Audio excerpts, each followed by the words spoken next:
Halo, Assalamualaikum.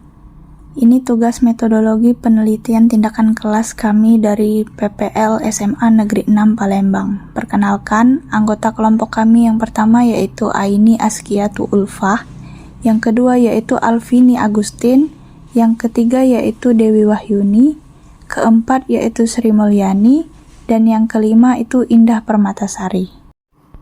Pada topik pertama yaitu observasi menentukan masalah.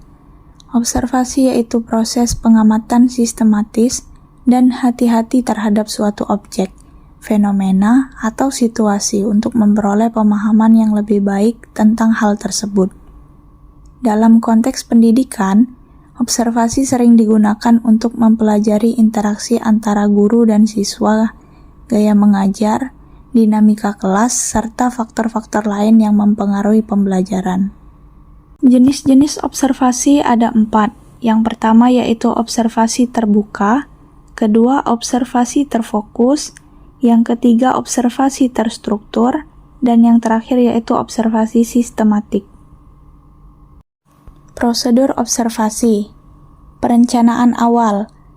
Tentukan tujuan observasi yang jelas, apa yang ingin dipelajari atau dipahami dari tindakan kelas. Pastikan memiliki izin dari sekolah dan persetujuan dari guru yang bersangkutan sebelum melakukan observasi. Persiapan. Pastikan Anda mempersiapkan peralatan yang diperlukan seperti catatan, pensil, kamera, atau alat lain yang Anda butuhkan untuk mencatat observasi Anda. Periksa jadwal kelas untuk memastikan Anda hadir pada waktu yang tepat. Pelaksanaan observasi. Amati situasi secara menyeluruh. Perhatikan interaksi antara guru dan siswa, gaya mengajar, penggunaan materi ajar, serta respon siswa terhadap pembelajaran. Catat pengamatan Anda secara sistematis. Gunakan catatan yang terstruktur untuk mencatat hal-hal penting sesuai dengan tujuan observasi Anda. Jangan lupa untuk tetap bersikap profesional dan menghormati profesi guru dan siswa. Refleksi. Setelah observasi selesai, luangkan waktu untuk merefleksikan pengalaman Anda, apa yang telah Anda pelajari, apakah Anda mencapai tujuan observasi. Identifikasi kekuatan dan kelemahan dari tindakan kelas yang diamati.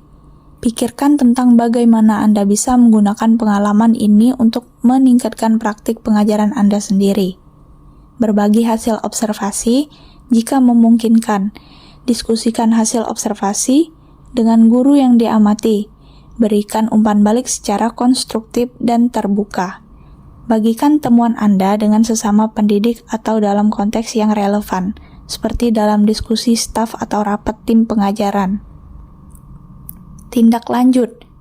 Tentukan langkah-langkah tindakan lanjutan berdasarkan temuan Anda.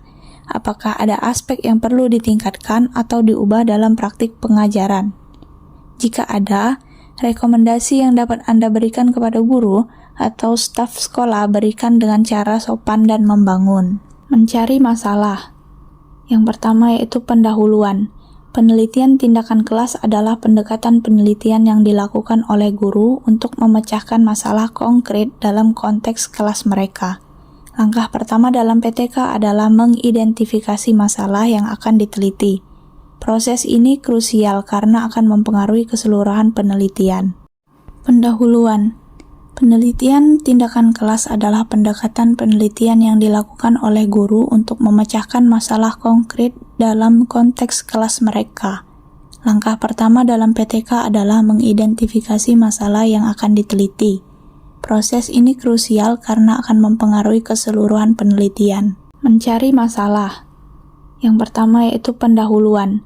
Penelitian tindakan kelas adalah pendekatan penelitian yang dilakukan oleh guru untuk memecahkan masalah konkret dalam konteks kelas mereka.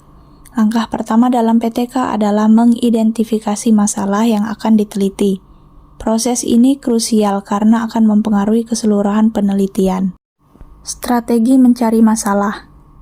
Yang pertama, observasi. Mengamati kegiatan kelas secara langsung untuk mengidentifikasi pola atau ketidaksempurnaan dalam pembelajaran. Kemudian analisis data. Meninjau data ujian, catatan kelas atau hasil tes untuk mengidentifikasi tren atau kesenjangan yang mungkin menjadi masalah. Konsultasi, berdiskusi dengan rekan sejawat, administrator, atau ahli pendidikan untuk mendapatkan perspektif tambahan tentang masalah yang ada. Kriteria permasalahan, relevansi. Masalah tersebut harus terkait langsung dengan pembelajaran atau kinerja siswa. Kepentingan, masalah harus memiliki dampak yang signifikan terhadap proses pembelajaran atau kinerja siswa. Keterjangkauan, masalah tersebut harus dapat diatasi dengan sumber daya yang tersedia dan dalam waktu yang masuk akal. Studi kasus, contoh mencari masalah dalam PTK. Masalah kurangnya keterlibatan siswa dalam pembelajaran matematika di kelas 5. Langkah-langkahnya, mengamati kelas, menganalisis hasil tes, berdiskusi dengan siswa, dan rekan sejawat untuk mengidentifikasi akar penyebab kurangnya keterlibatan. Yang terakhir yaitu kesimpulan. Mencari masalah yang tepat adalah langkah awal yang krusial dalam penelitian tindakan kelas.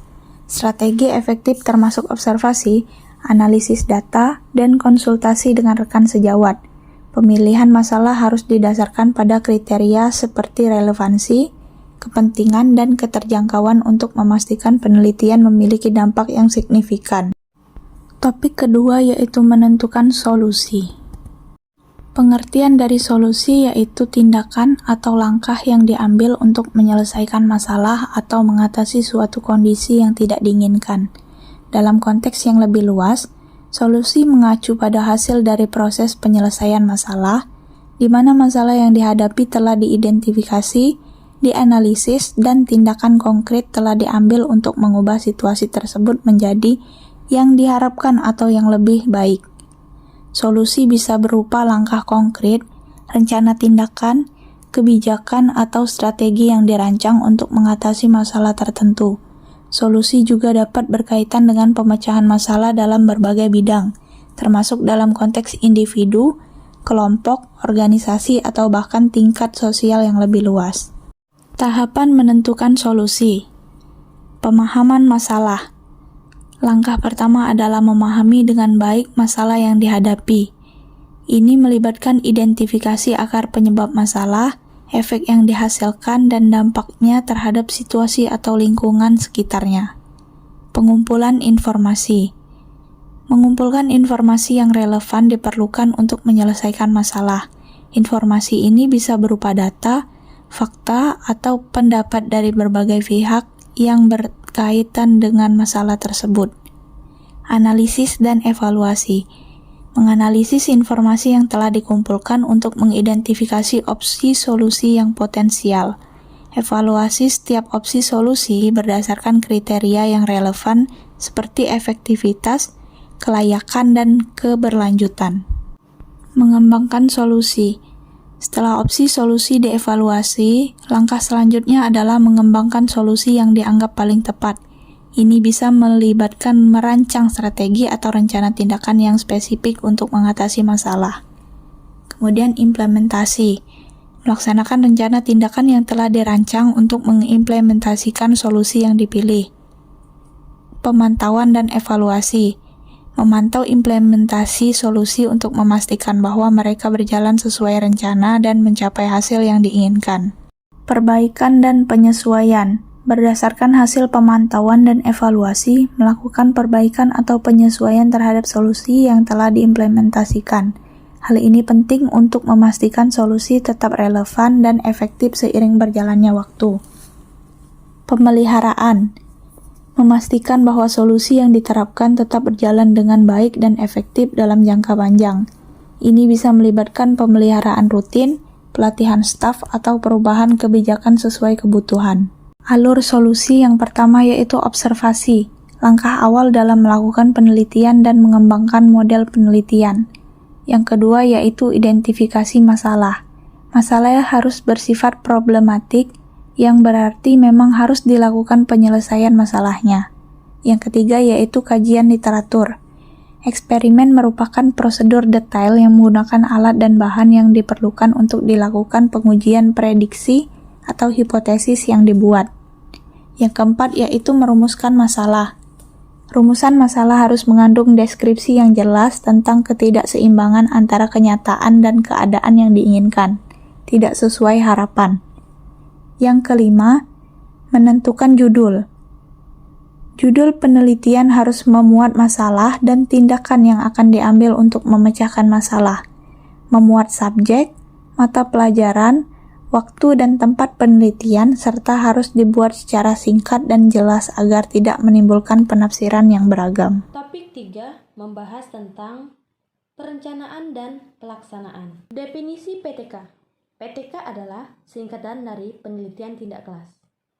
Penelitian tindak kelas ini sebuah metode penelitian yang umum digunakan dalam konteks pendidikan.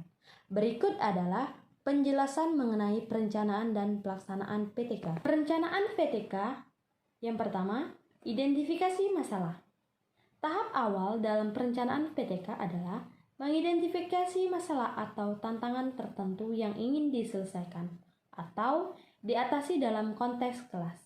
Yang kedua, menetapkan tujuan. Setelah masalah diidentifikasi, tujuan yang jelas harus ditetapkan.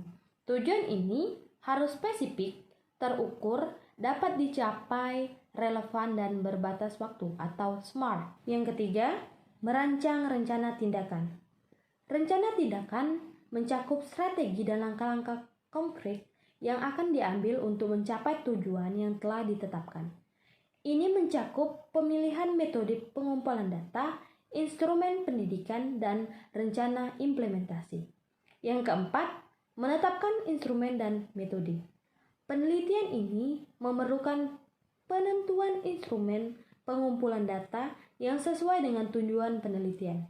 Ini bisa berupa tes, kuesioner, observasi, wawancara, atau kombinasi dari beberapa metode tersebut. Yang kelima atau yang terakhir, menyiapkan rencana pelaksanaan.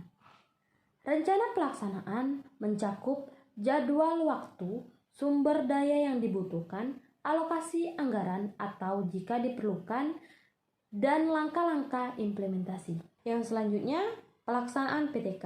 Yang pertama, implementasi rencana tindakan. Tahap ini melibatkan pelaksanaan langkah-langkah yang telah dirancang dalam rencana tindakan. Guru akan menerapkan strategi tertentu di kelasnya sesuai dengan rencana yang telah ditetapkan. Yang kedua, pengumpulan data. Selama proses implementasi, data relevan dikumpulkan untuk mengevaluasi efektivitas langkah-langkah yang diambil. Ini bisa dilakukan melalui observasi, tes, kuesioner, atau pencatatan lainnya. Yang ketiga, analisis data. Setelah data terkumpul, mereka dianalisis untuk mengevaluasi dampak dari tindakan yang diambil.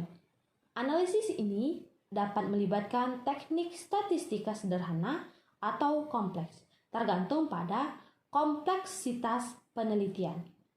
Yang keempat, refleksi dan evaluasi. Guru melakukan refleksi terhadap proses dan hasil penelitian. Mereka mengevaluasi apakah tujuan telah tercapai, apa yang telah berhasil, dan apa yang perlu diperbaiki. Yang kelima, penyusunan laporan akhir. Hasil dari PTK ini kemudian disusun dalam laporan akhir yang mencakup gambaran masalah, tujuan, metodologi, temuan, dan rekomendasi untuk tindak lanjutnya. Kesimpulan dari topik 3, perencanaan dan pelaksanaan PTK merupakan proses yang berkelanjutan dan iteratif, di mana hasil evaluasi digunakan untuk memperbaiki praktik pengajaran dan memperdalam pemahaman tentang dinamika kelas serta kebutuhan siswa.